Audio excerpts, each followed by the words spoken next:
Hello, this is Read Through the Bible in a Year with Ruth Long. I saw some robins the other day. That's supposed to be the second sign of spring. Supposedly, once the robins come back, there's two snows left. One about the thickness of a pea and one about the thickness of an onion. So hopefully spring's just about here. Grab your coffee and let's enjoy some scripture together. Luke chapter 6. One Sabbath, Jesus was going through the grain fields, and his disciples began to pick some heads of grain, rub them in their hands, and eat the kernels. Some of the Pharisees asked, "Why are you doing what is unlawful on the Sabbath?" Jesus answered them, "Have you never read what David did when he and his companions were hungry? He entered the house of God, and taking the consecrated bread, he ate what was lawful only for the priests to eat. And he also gave some to his companions." Then Jesus said to them, "The Son of Man is Lord of the Sabbath." On another Sabbath, he went into the synagogue and was teaching, and there was a man there whose right hand was shriveled. The Pharisees and the teachers of the law were looking for a reason to accuse Jesus. So they watched him closely to see if he would heal on the Sabbath. But Jesus knew what they were thinking and said to the man with the shriveled hand, "Get up and stand in front of everyone." So he got up and stood there. Then Jesus said to them, "I ask you, which is lawful on the Sabbath, to do good or to do evil, to save life or to destroy it?" He looked around at them all and then said to the man, "Stretch out your hand." He did so, and his hand was completely restored. And they were furious and began to discuss with one another what they might do to Jesus. One of those days, Jesus went out to a mountainside to pray and spent the night praying to God. When morning came, he called his disciples to him and chose 12 of them, whom he also designated apostles: Simon, who he named Peter, his brother Andrew, James, John, Philip, Bartholomew, Matthew, Thomas, James the son of Alphaeus, Simon, who was called the Zealot, Judas, son of James, and Judas Iscariot, who became a traitor. He went down with them and stood on a level place. A large crowd of his disciples was there, and a great number of people from all over Judea, from Jerusalem, and from the coast of Tyre and Sidon, who had come to hear him and to be healed of their diseases.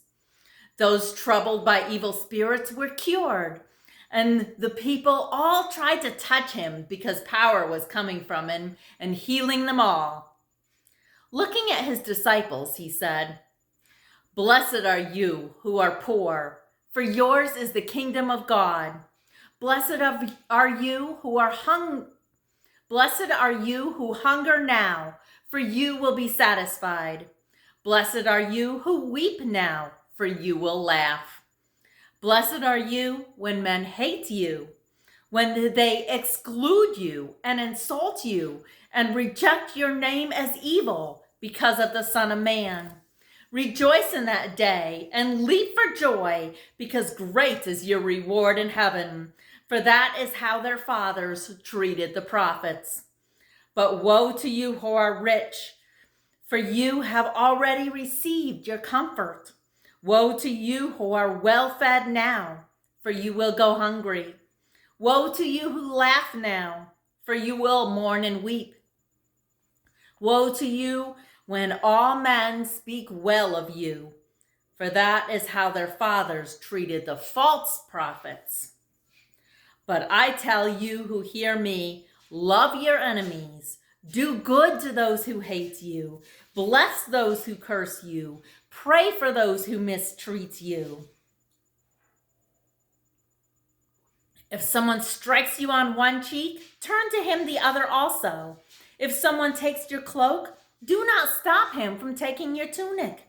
Give to everyone who asks you, and if anyone takes what belongs to you, do not demand it back. Do to others as you would have them do to you. If you love those who love you, what credit is that to you? Even sinners love those who love them. And if you do good to those who are good to you, what credit is that to you? Even sinners do that. And if you lend to those from whom you expect repayment, what credit is that to you? Even sinners lend to sinners expecting to be repaid in full. But love your enemies, do good to them, lend to them without expecting to get anything back. Then your reward will be great, and you will be sons of the Most High, because he is kind to the ungrateful and wicked. Be merciful, just as your Father is merciful. Do not judge, and you will not be judged. Do not condemn, and you will not be condemned. Forgive, and you will be forgiven. Give, and it will be given to you, a good measure, pressed down, shaken together, and running over, will be poured into your lap.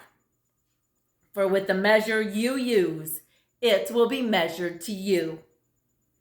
He also told them this parable. Can a blind man lead a blind man?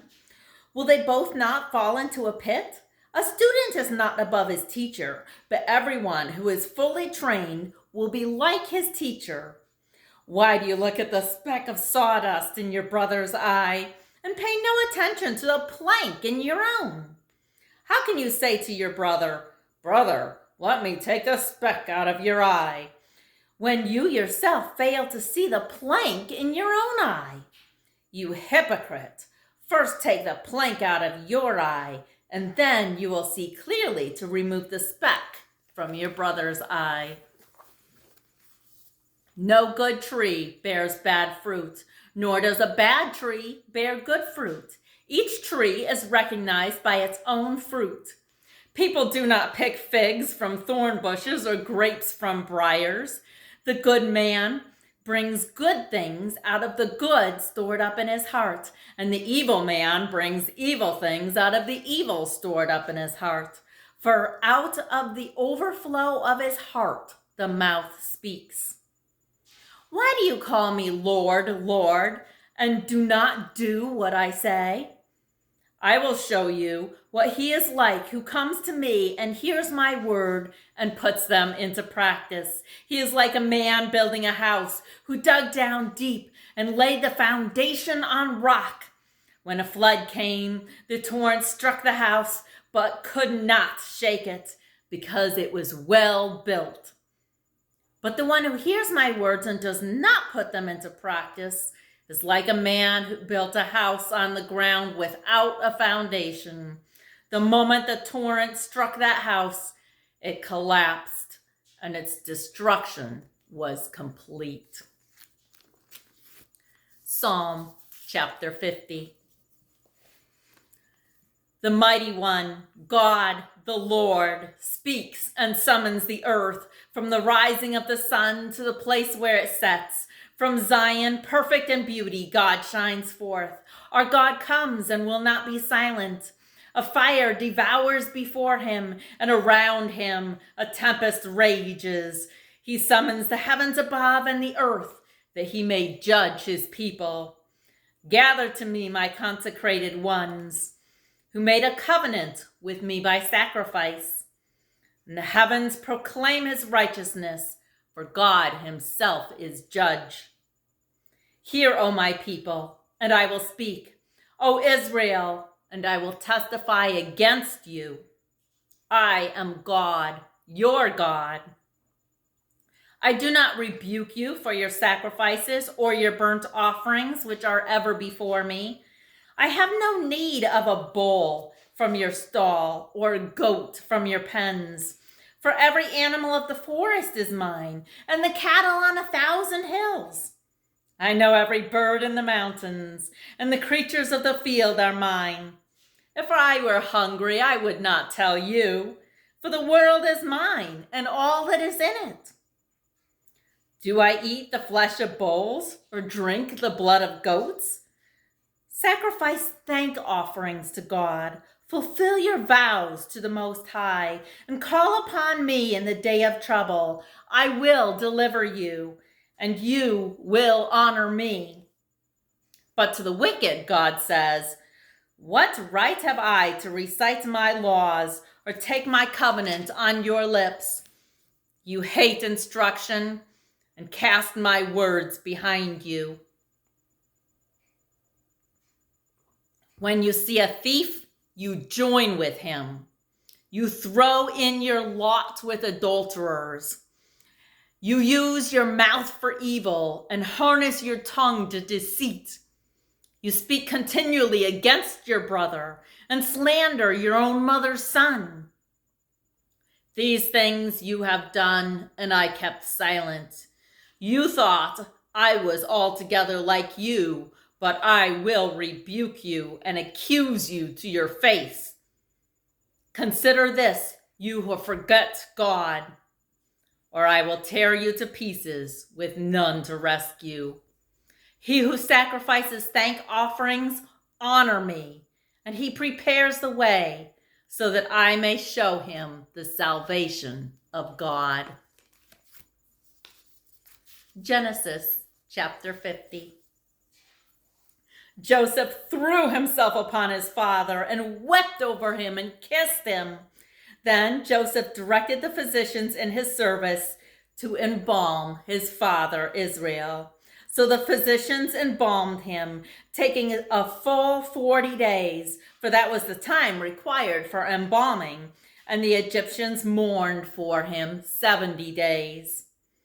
When the days of mourning had passed, Joseph said to Pharaoh's court, if I have found favor in your eyes, speak to Pharaoh for me. Tell him, my father made me swear an oath and said, I am about to die. Bury me in the tomb I dug for myself in the land of Canaan. Now, let me go up and bury my father, and then I will return. Pharaoh said, go up and bury your father, as he made you swear to do. So Joseph went up to bury his father. All Pharaoh's officials accompanied him, the dignitaries of his court and all the dignitaries of Egypt, besides all the members of Joseph's household and his brothers and those belonging to his father's household. Only their children and their flocks and herds were left in Goshen. Chariots and horsemen also went up with him. It was a very large company. When they reached the threshing floor of Atad, near the Jordan, they lamented loudly and bitterly, and there Joseph observed a 7-day period of mourning for his father. When the Canaanites who lived there saw the mourning at the threshing floor of Atad, they said, the Egyptians are holding a solemn ceremony of mourning. That is why that place near the Jordan is called Adel Mizraim. So Jacob's sons did as he had commanded them. They carried him to the land of Canaan and buried him in the cave in the field of Machpelah near Mamre, which Abraham had bought as a burial place from Ephrath the Hittite, along with the field. After burying his father, Joseph returned to Egypt together with his brothers and all the others who had gone with him to bury his father. When Joseph's brothers saw that their father was dead, they said, what if Joseph holds a grudge against us and pays us back for all the wrongs we did to him? So they sent word to Joseph saying, your father left these instructions before he died. This is what you are to say to Joseph. I ask you to forgive your brothers the sins and wrongs they committed in treating you so badly. Now please forgive the sins of the servants of the God of your father. When their message came to him, Joseph wept. His brothers then came and threw themselves down before him. We are your slaves, they said. But Joseph said to them, don't be afraid. Am I in the place of God? You intended to harm me, but God intended it for good to accomplish what is now being done, the saving of many lives. So then, don't be afraid. I will provide for you and your children." And he reassured them and spoke kindly to them. Joseph stayed in Egypt along with all his father's family. He lived 110 years and saw the third generation of Ephraim's children. Also, the children of Machir, son of Manasseh, were placed at birth on Joseph's knees.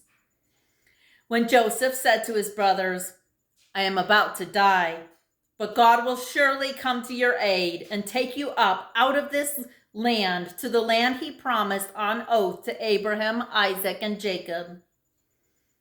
And Joseph made the sons of Israel swear an oath and said, "God will surely come to your aid, and then you must carry my bones up from this place." So Joseph died at the age of 110.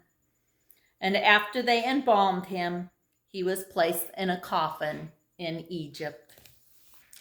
Thank you for listening. If you're enjoying this channel, please